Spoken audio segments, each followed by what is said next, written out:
Muy buenas tardes a todos mis queridos hermanos y seguidores de este canal. Como ya os dije, no es lo mismo pensar en Jesucristo que pensar en Yahvé o Jehová. Y como no es lo mismo pensar en uno que en el otro, eso nos indica de que hay diferencias, muchas diferencias. Sin embargo, cuando hacemos de uno o del otro algo tan excelso, tan sublime, y lo sublimamos tanto que se nos va de nuestras manos, tanta sublimación, yo diría que tampoco es bueno. Yo diría que exaltar la humildad y la sencillez de Jesús es hablar de su grandeza. Yo diría que hablar del ejemplo vivo de Jesús, de sus enseñanzas, es hacer grande a Jesús. Sin embargo, el exceso de palabra, la verborrea, la palabrería, nunca va a ser suficiente para referirnos a Jesús. No obstante, hay quienes, en su afán por ejercer su libre albedrío y sus conocimientos sobre el tema, exaltan la figura del Maestro de esta forma. Esta es una publicación del Gran Priorato de México, de la encomienda Toluca, en México, y dice así: queridos hermanos, consideren cómo Jesucristo es Maestro y Doctor excelentísimo, pues posee la ciencia increada como Verbo del Padre. Posee la ciencia de la visión beatífica, posee la ciencia infusa superior a la de los ángeles, posee la ciencia adquirida en grado perfectísimo y superior a la de todos los hombres. Posee la manera y traza de enseñarla, como maestro soberano sin haberlo aprendido de ningún otro maestro humano ni angélico, y de hecho la enseñó y comunicó al mundo como ningún otro pudo enseñarla ni comunicarla. Jesucristo es Señor excelentísimo, por ser el criador y santificador del género humano, como Verbo del Padre, por ser el Mesías reparador del linaje humano caído, por ser el Salvador del mundo y juez visible de los vivos y los muertos. Y se manifestó y probó con claros y patentes milagros, y así los reconocieron los que no cerraron sus ojos a la luz. Jesucristo es el embajador celestial, el unigénito del Padre, que vino al mundo a manifestar la gloria de la divinidad y descubrir los tesoros de la bondad divina, y hacer a los hombres hijos de Dios, instituyendo el reino de la Iglesia, reino de luz, en el que no haya mezcla de error y en el que se ofrezca un sacrificio puro y espiritual, cual reclama el Eterno Padre, y así se probó en toda su doctrina, en todas sus obras autenticadas con el sello irrefragable de los milagros. Por otro lado, y no habiendo de perseverar en el mundo visible, formó escuela, escogió apóstoles, los amaestró en serio en su doctrina. Bueno, esto es lo que dice aquí. Les dio poder y les mandó extender y perpetuar su obra sobre la tierra. Por tanto, los apóstoles como discípulos deben atenerse a la enseñanza del Maestro y practicarla como domésticos y familiares suyos. Deben obedecerle y como embajadores no discrepar un ápice de lo que les encomienda. Deben, pues, ser humildes y caritativos en el gobierno y santificación de los fieles a ejemplo de su Maestro. En esto consiste su felicidad y en obedecer a los apóstoles consiste la felicidad de todo el mundo. El obstáculo de las persecuciones que encontró Jesucristo en su predicación habían de encontrar los apóstoles en la propagación del Evangelio. Jesucristo les previene y anima con su ejemplo, insistiendo en la misma razón y semejanza.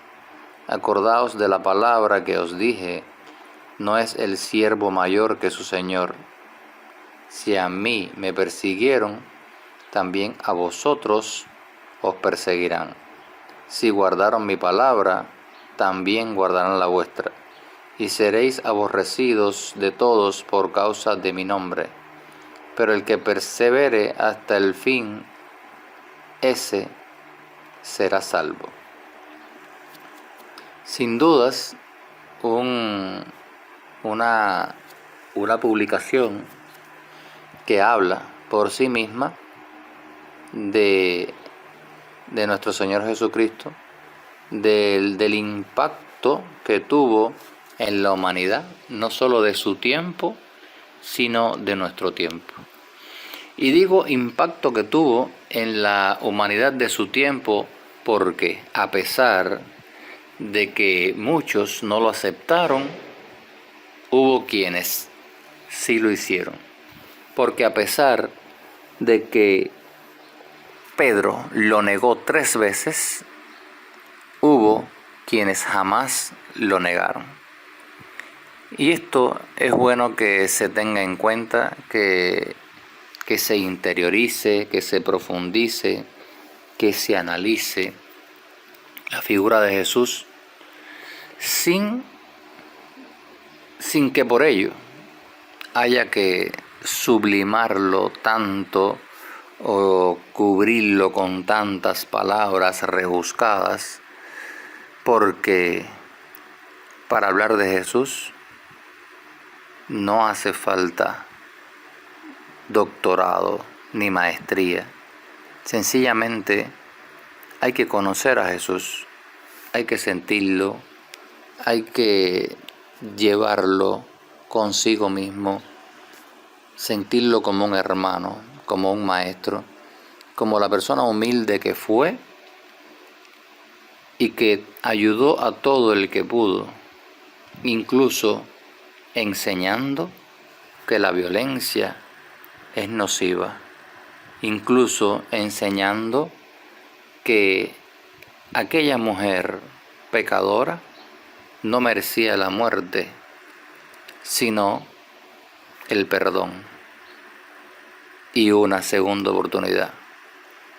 Jesucristo nos enseñó muchas cosas que hoy día o que hoy no se observan, no se tienen en cuenta, porque la mayoría solo está pensando en su propio bienestar y en el beneficio personal, en sus éxitos, en sus logros personales, en el dinero, en las comodidades, en el poder. Y eso es lo que hace que muchas personas no conozcan a Cristo.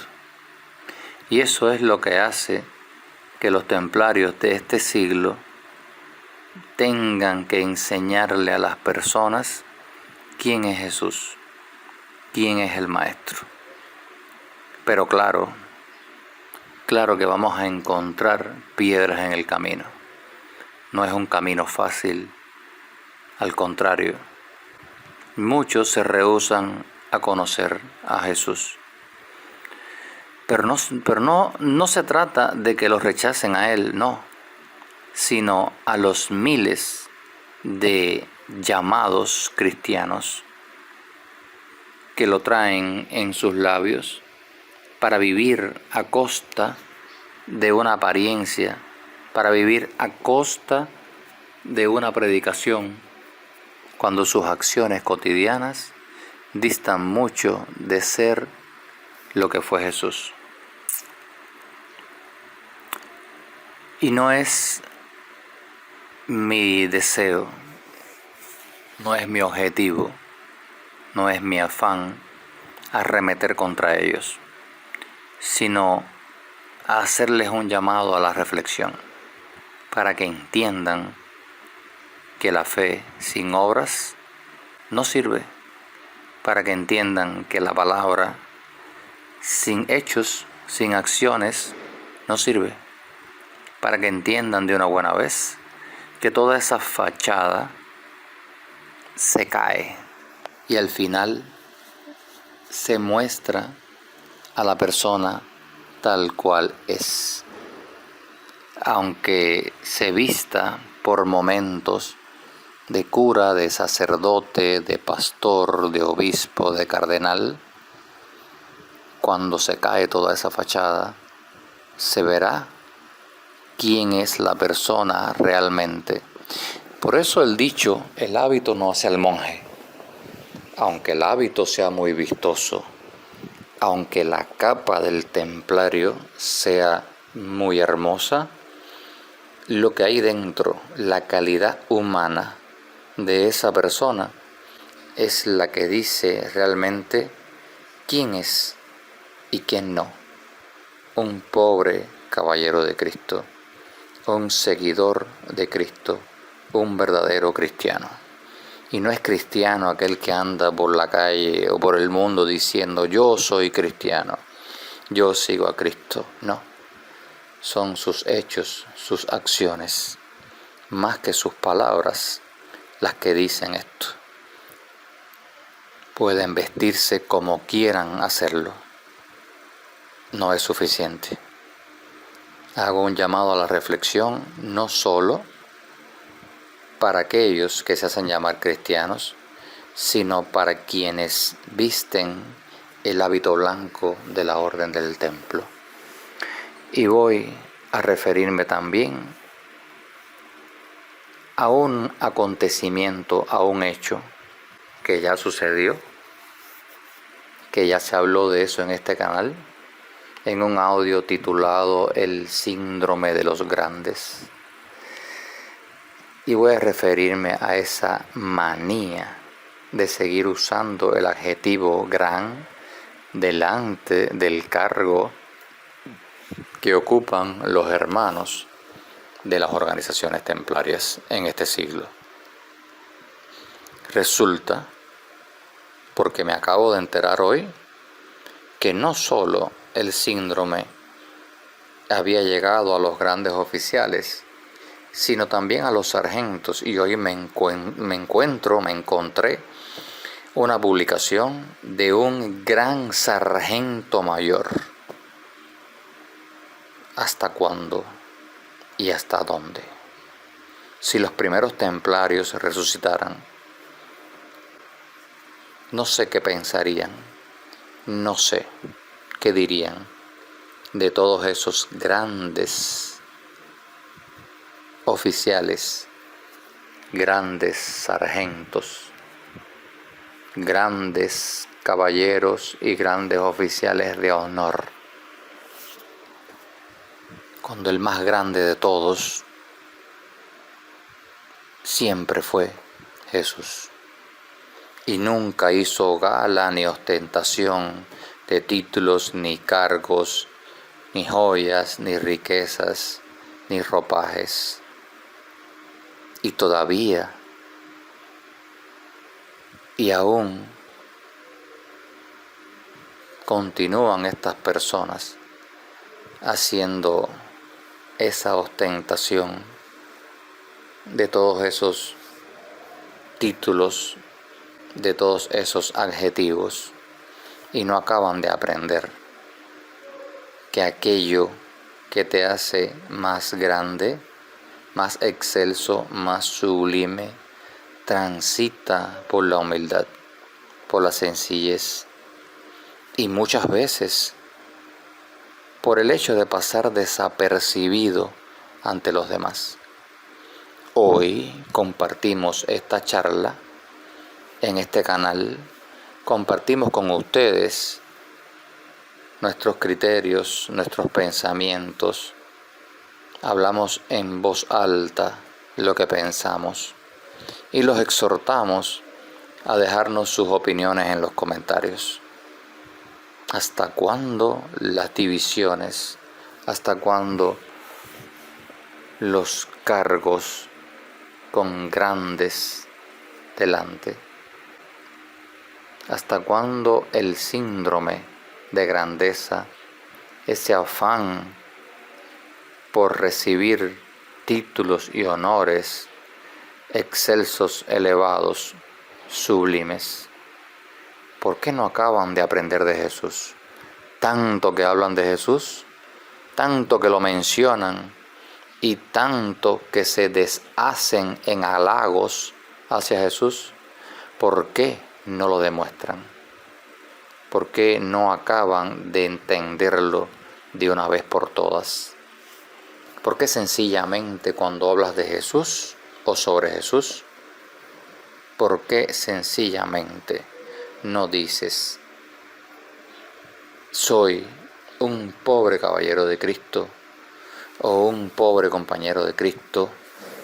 ¿Por qué sencillamente no usas tu título, tu cargo, sin ese adjetivo delante, sin ese adjetivo que denota grandeza? ¿Acaso alguien es más grande que Jesús? ¿Acaso Jesús alguna vez se hizo llamar Gran Maestro o el Gran Jesús? Entonces, los invito a que mediten, les hago un llamado a la reflexión, a todos los hermanos templarios del mundo y a todos los que se hacen llamar cristianos, que pongan en práctica no solo las palabras, las enseñanzas de Jesús, sino también su forma de actuar. Aléjense de todas esas calificaciones de grandes. Dejen eso para aquellos que no conocieron a Jesús, que no saben quién fue el Cristo, y que sí lo conocían muy bien, aquellos que merecían ser llamados pobres caballeros de Cristo.